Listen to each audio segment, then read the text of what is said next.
We were some of the first Americans to go back to Vietnam. And so we took on some projects of renovating this orphanage that was run by a Vietnamese Catholic nun.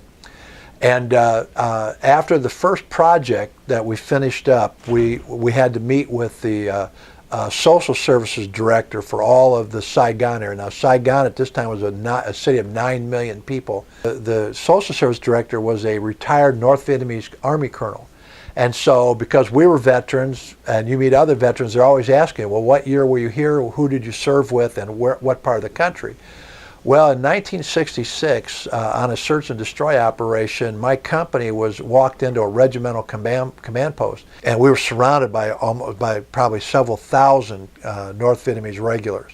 And over the next 3 days, we had they would mass human wave attacks, and we would literally be in hand-to-hand combat. Men fighting each other with their hands, men stabbing each other with their bayonets, doing anything they can trying to kill their enemy. And this went on for 3 whole days, and then the dead just lay there decaying in the jungle. They wanted to wipe out an entire company of U.S. Marines. That was their goal.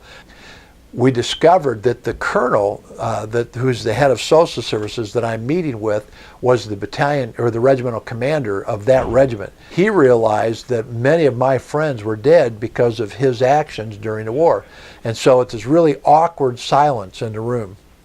And so after a few moments of silence, the colonel looked to our interpreter and asked her, he said, why do you come here to help my people?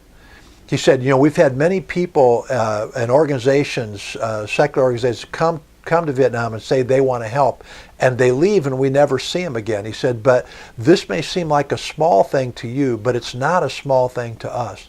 Why do you do this?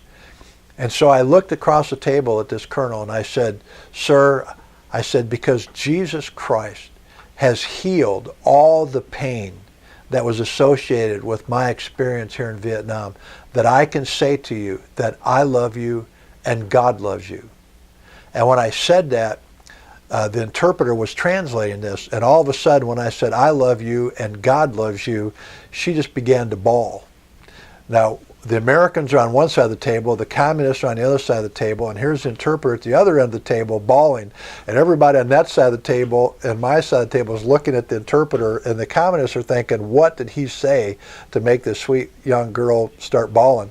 Well, after several minutes, she got her composure, and when she translated what I said to that colonel, it almost looked as if he had been slapped across the face. His eyes got big. He put his hands on the table and he stood up, and he stood there on the other side of the table, and then he came around the conference table, and I stood up and he came up to me. Of course, I'm much taller than he is, and this man looked up at me, and as tears started to stream down his eyes, he threw his arms around me and embraced me.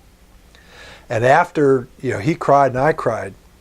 After several minutes, he said to the interpreter, he said, I have never had an enemy tell me that he loved me. And so that's the kind of things that only God can do through forgiveness and salvation in Jesus Christ.